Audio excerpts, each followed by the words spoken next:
ಪ್ರಧಾನಿ ನರೇಂದ್ರ ಮೋದಿ ಹಾಗೂ ಮಾಜಿ ಸಿಎಂ ಬಿಎಸ್ ಯಡಿಯೂರಪ್ಪ ವಿರುದ್ಧ ವಾಟಾಳ್ ನಾಗರಾಜ್ ಅವರು ನೀಡಿರುವ ವಿವಾದಾತ್ಮಕ ಹೇಳಿಕೆಯನ್ನ ಖಂಡಿಸಿ ಬಿಜೆಪಿ ಕಾರ್ಯಕರ್ತರು ಪ್ರತಿಭಟನೆ ನಡೆಸಿದರು. ಮಂಡ್ಯದ ಸಂಜಯ್ ವೃತ್ತದಲ್ಲಿ ಜಮಾಯಿಸಿದ ಪ್ರತಿಭಟನಾಕಾರರು ವಾಟಾಳ್ ನಾಗರಾಜ್ ಭಾವಚಿತ್ರವನ್ನ ಹರಿದು ಚಪ್ಪಲಿಗಳಿಂದ ತುಳಿಯುವ ಮೂಲಕ ತಮ್ಮ ಆಕ್ರೋಶವನ್ನ ವ್ಯಕ್ತಪಡಿಸಿದ್ದಾರೆ. ವಾಟಾಳ್ ನಾಗರಾಜ್ ಒಬ್ಬ ಕನ್ನಡ ಹೋರಾಟಗಾರರಾಗಿ ಹೋರಾಟ ಮಾಡಲಿ, ಅದನ್ನ ಬಿಟ್ಟು ಕಾಂಗ್ರೆಸ್ ಪಕ್ಷದ ಗುಪ್ತ ವಕ್ತಾರನಂತೆ ವರ್ತಿಸಬಾರದು ಹಾಗೂ ರಾಜ್ಯದ ಹಿರಿಯ ನಾಯಕ ಯಡಿಯೂರಪ್ಪ ಅವರ ವಿರುದ್ಧ ಮಾತನಾಡುವ ಮುನ್ನ ಎಚ್ಚರಿಕೆ ಇರಬೇಕು ಅಂತ ಹೇಳಿ ನೀಡಿದ್ದಾರೆ. ಇನ್ನು ಯಡಿಯೂರಪ್ಪ ಅವರ ಅಭಿಮಾನಿಗಳು ಹಾಗೂ ರಾಜ್ಯದ ಜನತೆಯ ಕ್ಷಮೆ ಯಾಚಿಸುವಂತೆ ಆಗ್ರಹಿಸಿದ ಪ್ರತಿಭಟನಾಕಾರರು ಕ್ಷಮೆ ಯಾಚಿಸದೆ ಮಂಡ್ಯಕ್ಕೆ ಬಂದರೆ ತಕ್ಕ ಪಾಠ ಕಲಿಸುವುದಾಗಿ ಗುಡುಗಿದ್ದಾರೆ. ಇನ್ನು ಪ್ರತಿಭಟನೆಯಲ್ಲಿ ಮುಖಂಡರಾದ ಸಿಟಿ ಮಂಜುನಾಥ್, ನಿತ್ಯಾನಂದ ಸೇರಿದಂತೆ ಹಲವು ಕಾರ್ಯಕರ್ತರು ಪಾಲ್ಗೊಂಡು ವಾಟಾಳ್ ವಿರುದ್ಧ ಘೋಷಣೆಗಳನ್ನು ಕೂಗಿದ್ರು.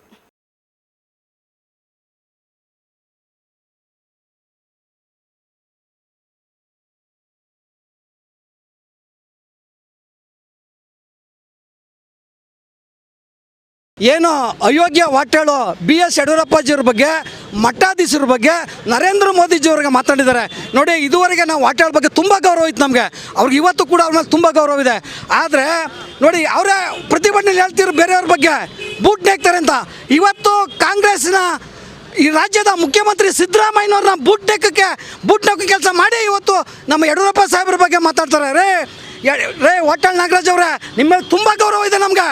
ಆದರೆ ಇವತ್ತು ಲಕ್ಷಾಂತರ ಜನ ಬಂದು ಚಿತ್ರದುರ್ಗದಲ್ಲಿ ಅಭಿಮಾನೋತ್ಸವ ಮಾಡಿದ್ದಾರೆ. ಚಿತ್ರದುರ್ಗದಲ್ಲಿ ನೋಡ್ರಿ, ಅವ್ರು ನಿಂತ್ಕೊಳ್ಳೋ ಚಪ್ಪಲಿ ಬಿಡು ಶೂ ಬಿಡುವ ಜಾಗದಲ್ಲಿ ನೀವು ನಿಂತ್ಕೊಳ್ಳೋಕ್ಕಾಗಲ್ಲ. ವಾಟಾಳ್ ನಾಗರಾಜ್ ಅವರೇ, ನಿಮಗೆ ಕಡೆಯದಾಗಿ ನಾವು ಕೈ ಜೋಡಿಸಿ ಪ್ರಾರ್ಥನೆ ಮಾಡ್ತೀವಿ, ಯಡಿಯೂರಪ್ಪಾಜಿ ಅಭಿಮಾನಿಗಳನ್ನ ಕೆಣ್ಕೋಕೆ ಹೋಗಬೇಡಿ. ನೀವು ಕೆಣ್ಕಿದ್ರೆ ಇಡೀ ಜಿಲ್ಲೆ, ಮಂಡ್ಯ ಜಿಲ್ಲೆಗೆ ನೀವು ಕಾಲಿಡ್ಸಲ್ಲ. ಪ್ರತಿ ಜಿಲ್ಲೆಗೆ ಹೋಗಿ ಪ್ರತಿಭಟನೆ ಮಾಡ್ತೀರಲ್ಲ, ಹಾಗಾದ್ರೆ ನೀವು ಕ್ಷಮೆ ಕೋರ್ತಾನೆ ನಾವು ನಿಮ್ಗೆ ಸವಾಲಾಗ್ತೀನಿ. ವಾಟಾಳ್ ನಾಗರಾಜ್ ಅವರ, ನಾವೊಬ್ಬ BJP ಕಾರ್ಯಕರ್ತನಾಗಿ BS ಯಡಿಯೂರಪ್ಪಾಜಿ ಅವರ ಅಭಿಮಾನಿಯಾಗಿ ನಿಮ್ಗೆ ಸವಾಲಾಗ್ತೀನಿ. ವಾಟಾಳ್ ನಾಗರಾಜ್ ಅವರ, ನೀವು ಮಂಡ್ಯ ಜಿಲ್ಲೆಗೆ ಕ್ಷಮೆ ಕೋರ್ತಾನೆ ಮಂಡ್ಯ ಜಿಲ್ಲೆಗೆ ಬನ್ನಿ. ಹಾಗಾದರೆ ನೋಡುವ, ದಯಮಾಡಿ ನಿಮ್ಮ ಮೇಲೆ ತುಂಬ ಗೌರವ ಇದೆ, ನಮಗೆ ತುಂಬ ಪ್ರೀತಿ ಇದೆ. ಆದರೆ ದಯಮಾಡಿ ನೀವು ಕ್ಷಮೆ ಕೇಳಬೇಕು, ಕರ್ನಾಟಕದ ಜನತೆ ಕ್ಷಮೆ ಕೇಳಬೇಕು, ಭಾರತ ದೇಶದ 140 ಕೋಟಿ ಜನರ ಕ್ಷಮೆ ಕೇಳಬೇಕು. ನಾನು ಆಗ್ರಹ ಮಾಡ್ತೀನಿ. ಶಿವಕುಮಾರ್ ಆರಾಧ್ಯ, ಉಪ್ಪರ್ಕನಹಳ್ಳಿ.